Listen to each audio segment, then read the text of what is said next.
Davut Koridoru diyorlar. Bu koridor gerçekleştiği takdirde ki şu anda gerçekleşti. İsrail Türkiye'ye dolaylı olarak komşu olur. Kitle imha silahları üretiliyor. Burada da aynı bahane. KİS. Burada da Suriye'de de aynı bahane. KİS. Bakın çok geç olur. Durdukça geciktik, durdukça zaman kaybettik, durdukça zemin kaybettik. Neredeler şimdi? Nasıl toplayacağız? Nasıl kumanda edeceğiz? Nasıl olacak bu işler? Onun için çok dikkatli olmak lazım. Türkiye ile dalaşırsan çok ağır bedel ödersin. Bir kere vurursun. Vurabilirsin. Ama vurdun mu gerisini getiremezsin. Geliyor. Gelirken en güneyde Suriye'nin üzerinde biz bunları indiririz zaten. GZT Haber Merkezi'nden herkese merhabalar. Amiral Cihat Yaycı ile yine haritanın başında birlikteyiz. Amiralim hoş geldiniz. Hoş bulduk. Her yayın bir İsrail gündemimiz oluyor son aylarda ama şunu görüyoruz. Haritayı hazırlarken de yavaş yavaş haritanın açısı biraz daha daralıyor. Türkiye ile İsrail'in kardeşi biraz daha yakınlaşıyor gibi gözüküyor. Hatta belki Türkiye-İsrail hattı bile diyebiliyoruz sorularda. Bugünden baktığımızda İsrail'in sahadaki ilerleyişi, saldırıları, özellikle işte farklı ülkelerde beklenmedik saldırıları nasıl yorumlanabilir? Haritada nasıl bir etki alanına daha sahip olmaya başladılar? Türkiye ile de bu yakınlaşan hat nereden başlar? Oradan başlayabiliriz. Evet. Şimdi biliyorsunuz İsrail şurada önce Gazze'de soykırım başlattı. Evet. 7 Ekim 2023'te ve o günden bu yana ki öncesi de var ama o bir mihenk taşıydı. Çünkü hatırlarsanız 7 Ekim 2023'te ilk Gazze olayları başladığında Biden o zaman Amerika Birleşik Devletleri Başkanı'ydı. Netanyahu yine başbakandı. Ve ikisi birlikte şu açıklamayı yaptılar. Artık hiçbir şey eskisi gibi olmayacak. Orta Doğu'da sınırları yeniden birlikte belirleyeceğiz Amerika'yla diye. O da İsrail'le dedi. Hiçbir şey eskisi gibi olmayacak. Hakikaten de hiçbir şey eskisi gibi olmuyor. O gün ben demiştim ki hedef Türkiye. Bakın uyanın, başınızı Gazze'den çıkartın. Hedef Türkiye. Çok dikkatli olun. Etrafımıza adım adım geliyorlar ve buna kesinlikle bizim gerekli tedbiri almamız lazım. Olay sadece Gazze olayı değil. Gazze sadece fitilin başlangıcı. Bir ateş topuna çevriliyor bu kıvılcım ve Türkiye'ye doğru yuvarlanıyor. Şimdi buradan Lübnan'a saldırdı. Bak yanında. Suriye'ye saldırdı. Suriye'de toprak işgal etti. Suriye'de işgal ettiği topraklar 7500 kilometre kare. 7500 kilometre kare. Bu ne demek biliyor musunuz? İsrail 22.000 kilometre karedir. İsrail Suriye'den işgal ettiği topraklarla 1/3 büyümüştür. Bu gerçeği herkesin görmesi lazımdır. Ve bununla birlikte buradaki teröristan aslında Siyonistan burayla da birleşip şuradaki teröristanla birleşip Irak'ın kuzeyindeki yapıyla da birleşip Türkiye'nin etrafını kuşatıyor. Neyle kuşatıyor? Vekil güçlerle kuşatıyor. Ben o zaman demiştim ki bu koridor, buna Davut Koridoru diyorlar. Bu koridor gerçekleştiği takdirde ki şu anda gerçekleşti. İsrail Türkiye'ye dolaylı olarak komşu olur. Çünkü neden? YPG, PKK onların desteğinde. Şimdi bakın bu sözü söyledim daha sonradan da o zaman bunlar afaki deniliyordu. Halbuki biz okuyarak konuşuyoruz. Ben yani kaynaklardan okuduğumuzda çeşitli kaynakları okuyoruz, analiz ediyoruz falan öyle konuşuyoruz. Yoksa hani falcı falan değiliz. Müneccim de değiliz. Bu tamamen analize dayalı bir konu. Bunu söyledik ve dedik ki hedef Türkiye.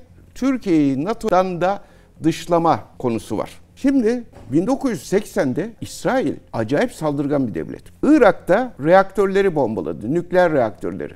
Elektrik üreten 1980'de. Bunlar dedi burada nükleer teknoloji geliştiriyorlar. Sonra İran saldırdı. Irak'ın parçalanma süreci bu İsrail'in saldırılarıyla çok alakalıdır. Irak gitti. Suriye'yi parçaladılar. Geldiler Suriye'ye gitti. Türkiye'yi 15 Temmuz, onun öncesindeki açılım saçılım süreçleriyle iç savaş durumuna getirdiler. Başaramadılar. 15 Temmuz yapmaya kalktılar, başaramadılar. O zaman İran atladılar. İran'ı vurdu. İran'ı alt üst etti. Etmeye de devam ediyor. Gene aynı bahane. Hangi bahane? Burada nükleer silah üretiliyor. Kitle imha silahları, KİS dediğimiz kitle imha silahları üretiliyor. Burada da aynı bahane. KİS. Burada da Suriye'de de aynı bahane. KİS ve nükleer. Libya'da da aynı bahane. Kitle imha silahları. Libya böyle gitti. O da gitti. Yetmedi. Şimdi Hamas'la çok enteresan bir iştir. Hamas'la Nerede görüşme yapıyorlar, müzakere yapıyorlar bunlar? Katar'da. Katar'da.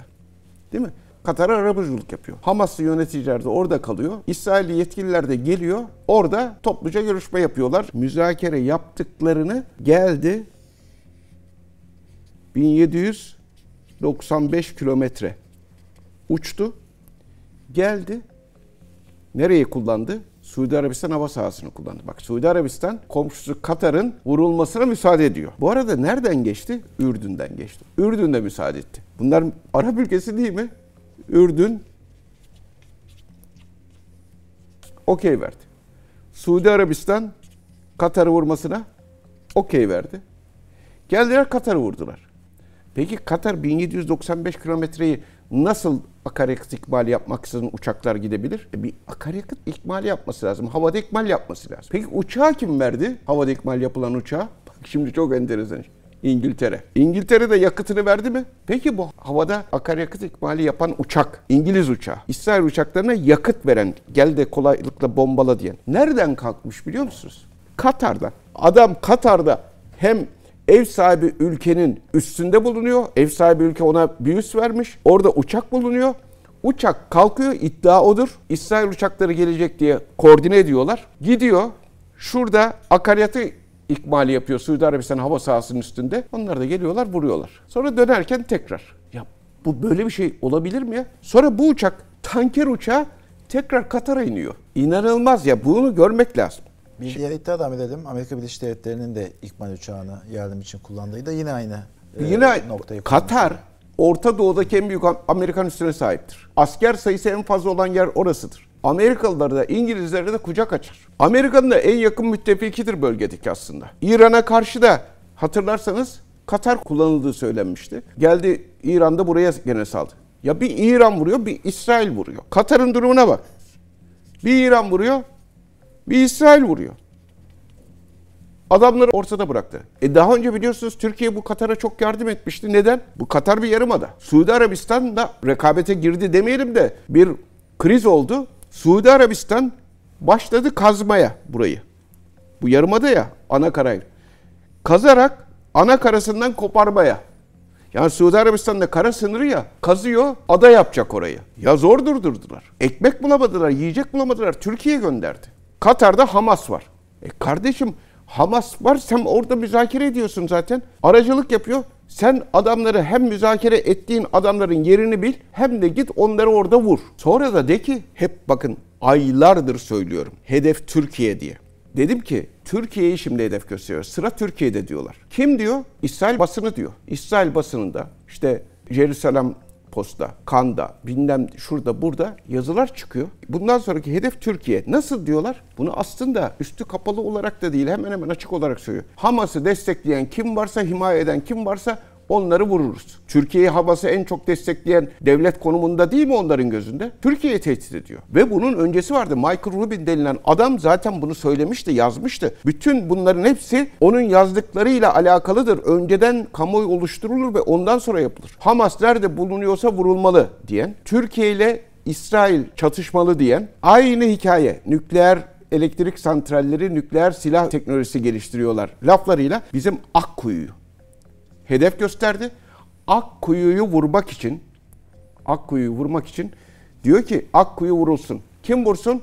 İsrail vursun. Peki vurursa NATO'nun 5. maddesi yürürlüğe girer mi? Girmez, korkmayın diyor. Amerika veto eder zaten diyor. Fransa da zaten müsaade etmez diyor. İngiltere de müsaade etmez diyor. Dolayısıyla vurursunuz diyor. Ya da vurun, hiç sahiplenmeyin, ortada kalsın diyor. Bunu aylar önce yazdılar zaten. Şimdi bu laflar yeniymiş gibi söyleniyor. Hedef Türkiye mi? Hedef Akkuyu. Ya bunu zaten adamlar söyledi. Çok dikkatli olmak lazım. Türkiye'nin savunma sanayisi çok gelişti diyor Michael Rubin. Onu diyor mutlaka engellemek lazım. İran kadar beklememek lazım. Bak İran nasıl başımıza bela oldu. Şimdi onu daha yılanın başı küçükken ezilmeli demeye getiriyor kendince. Ve Türkiye'nin savunma sanayisi falan bunları çıldırtıyor. Yetmedi. Bugünlerde yazı yazdı. Diyor ki Kuzey Kıbrıs KKTC Cumhurbaşkanı diyor, hani Birleşmiş Milletler toplantısı falan oluyor ya, müzakereler oluyor, işte genel kurul oluyor falan. KKTC Cumhurbaşkanı Ersin Tatar'a Amerika Birleşik Devletleri vize vermesin diyor, giriş vizesi. KKTC'de diyor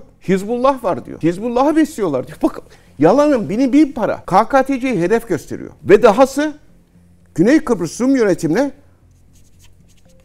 Barak, MX hava savunma sistemleri koydular. Bu ne demek oraya? Bize bu kadar yakın bir noktaya bu sistemi getirmiş Bu şu demek. Biz bir hazırlık içerisindeyiz. Kuzey Kıbrıs Türk Cumhuriyeti'ne de bir şekilde müdahale etmeyi düşünüyorlar. Ya ona çok dikkat etmek lazım. Buraya da hava savunma sistemi getirip Türkiye'nin burayı korumasına, uçaklarıyla korumasına mani olmak istiyorlar. Ortalık acayip bir ateş içerisinde. Ve İsrail Savunma Bakanlığı Türkiye ile doğrudan savaşa giremeyeceklerini, girmeleri durumunda uzun sürede sürdüremeyeceklerini kabul ediyor ki öyledir. O zaman diyor biz vekil güçlerimizi kullanalım diyor. PKK-YPG'yi kullanalım diyor. İsrail Savunma Bakanlığı söylüyor. Yetkilileri söylüyor. Gazetelere yansıdı her yerde. PKK-YPG'yi kullanın diyor. Hani diyor aynen böyle sözde feshedilen PKK var ya diyor. Onun binlerce teröristi, onlar savaşçı diyorlar. Zaten YPG bölgesine geçti diyorlar. Suriye bölgesi.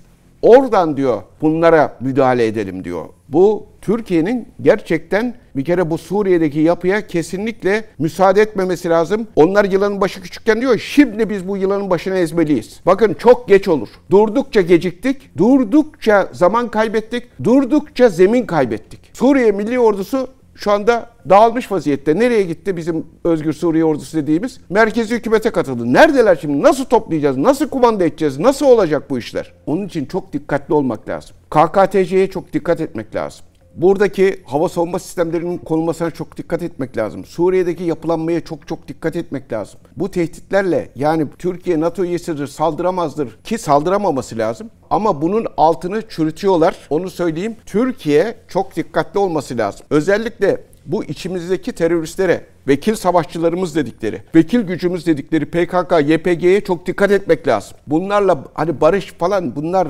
gerçekten bilmiyorum nasıl olacak ama bu iş çok net bir şekilde Büyük İsrail Projesi'ne gidiyor. Bu Büyük İsrail Projesi'nde de 22 ilimiz bizim Büyük İsrail'in içerisinde. Bu bölge aynı zamanda sözde PKK'nın kendi bölgesi olarak kabul ettiği alan. Onun için çok dikkatli olmak lazım. Ama rahat olsun halkımız. Bir kere onu söyleyelim. Evet, ne yapmalıyız? Yani bu rahat olsun. Türkiye hiç kimseye benzemez. Benzemez. Türkiye ile dalaşırsan çok ağır bedel ödersin. Bir kere vurursun. Vurabilirsin. Ama vurdun mu gerisini getiremezsin. Sen bana bir tane fiske atarsın, ben seni balyozla ezerim. Türkiye öyle bir devlettir. Türkiye, tekrar söylüyorum, ne bu gariban Filistin halkına benzer, ne ordusu olmayan Suriye'ye, ne doğru düzgün ordusu olmayan Irak'a, ne de ne olduğu belli olmayan İran'a benzer. Ne Ürdün'e benzer, ne Yemen'e benzer. Geldi Yemen'e de saldırdı aynı günlerde. Katar'a saldırıyor, Yemen'e saldırıyor, İran'a saldırıyor, Suriye'ye saldırıyor, Irak'a saldırıyor. Her tarafa bunun gerçekten ecele susamış bunlar. Bu çılgınlıkla Türkiye'ye saldırdıkları an Türkiye bunları mahveder. Neden? Biz öylesine benzemeyiz. Allah'tan yerli ve milli savunma sanayi hamlemiz var da burada biraz kendimizi güvende hissediyoruz ki güvende hissetmeliyiz. Bakın şimdi bu füze menzillerimiz bizim. Bu sadece bilinen. Hani açıklan. Bizim aslında menzil sorunumuz yok. Bunu herkes bilsin. Cenk füzesi 1000 kilometre menzilli. Ne oluyor? İsrail'in tümünü alıyor. Ki 3000 ne çıktığı söyleniyor. Efendim Gezgin füzesi hemen ardında 800 kilometre. Sonra Tayfun füzesi. Bu da 600 kilometre. Sonra bizim S-400'ler var. Hava savunma. O da 400 kilometre. Yine bizim Bora füzelerimiz var. Atmaca füzelerimiz var. Füzelerimiz zaten ziyadesiyle buraların hepsini kapsıyor. Şimdi bunlar Yunanistan, Güney Kıbrıs Rum yönetimi ve İsrail bölgede Türkiye'ye karşı bir koalisyon oluşturuyorlar güya. Şimdi ne oluştururlarsa oluştursunlar. Biz asker milletiz. Bizim öyle içte mişte yok öyleydi yok böyleydi falan doğuluydu, batılıydı, kuzeyliydi, güneyliydi. Allah muhafaza. İsrail gibi birisiyle çatışmaya girme durumunda 85 milyonuz ya. Bunun 42,5'u erkek ya. İnan telefsiz, telef olmadan, fire vermeden 42,5 milyon. Bunun da 10 milyonunu çıkart çocuk de 32,5 milyon asker çıkar bu memleketten. Ve biz buraya şuradan aşağıya 32,5 milyon bir akmaya başlarsak İsrail falan kalmaz ortada. 32,5 milyon akmaya başlarsa ki akar. Türk'le dalaşmayacaksın. Türk'ün en mahir olduğu, en iyi bildiği iş savaştır. Türk Silahlı Kuvvetleri de yaşayan, savaşan en iyi ordudur şu anda. Savaş tecrübesi müthiş bizim. Her kuvvetin. Şimdi gelelim ne yapıyoruz biz? Biz bunları hava savunma, füze atacak. Yanımıza gelemeyeceğiz.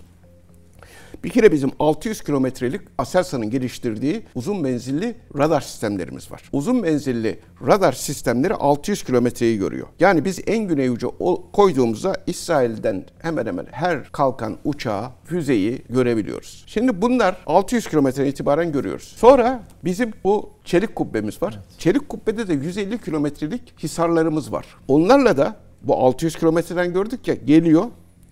Gelirken en güneyde Suriye'nin üzerinde biz bunları indiririz zaten. 600 kilometrelik. Görüyoruz. 150 kilometrede de vuruyoruz. Yani topraklarımıza gelmeden vururuz. Şimdi Allah'tan bu çelik kubbede yapıldı ama 14 tane lazım bizim her tarafımızı güven altına almak için. Ve merkezi bir akıllı sistemle, onun da adı hakim. Yani buradan tehdit geliyor, bu ateş edecek. Şuradan tehdit geliyor, bu ateş edecek falan diye karar verici bir karar mekanizması yapay zekayla. Bunu yapan da bir hakim diye bir beyin var. Bunlar çok önemli işler. Bu bizi bir kere memleketimizin emniyette olduğunu görmek, bilmek lazımdır. Aynı zamanda TP-2000 hava savunma fırkateynlerimiz yapılıyor şu anda. Denizde de gene 150 kilometrelik menzilli hava savunması sağlayan sistemlerimiz olacak yakın zamanda. O zaman ne denizden zaten ne de karadan bize Allah muhafaza herhangi bir saldırı olması durumunda gerekli cevabı veririz. O yüzden TP-2000 hava savunma muhriplerinde bir an önce hayata geçirilmesi son derece önemlidir. Tekrar şunu söylüyorum. Türkiye'ye saldıran çok ağır bedel öder. İlk yumruğu atmak demek maçı kazanmak demek değildir. Maçı kazanan kesinlikle Türkiye olur. Allah Türkiye Cumhuriyeti Devleti'ni, Türk milletini ilelebet korusun, kollasın, var etsin, güçlendirsin. Türk Silahlı Kuvvetleri'ni daima muzaffer eylesin. Denizci askerlerimiz olan Leventlerimizin ve Mehmetçiklerimizin ayağına taş değdirmesin. Teşekkürler amirelim. Yayınlarımız İsrail tarafından da yakından izleniyor. Oranın medyasında da yer alıyor. Bu konuştuklarınız aslında o tarafa da bir mesaj olabilir. Şöyle, eceline susamış her tarafa saldırır yani. Eceline susadıysan o ayrı bir mesele ama Türk milleti ordu millettir. Hiç kimse unutmasın bunu. Demin söylediğim söz de hiç yanlış bir şey değildir. 32,5 milyon akar. Öyle bilmem şu etnik kökenli, bu etnik kökenli falan kalmaz bizde. Herkes kenetlenir. Hele konu İsrail olunca hiç kimse tereddütsüz cepheye gider. Biz başka millete benzemeyiz. Onu bilsinler.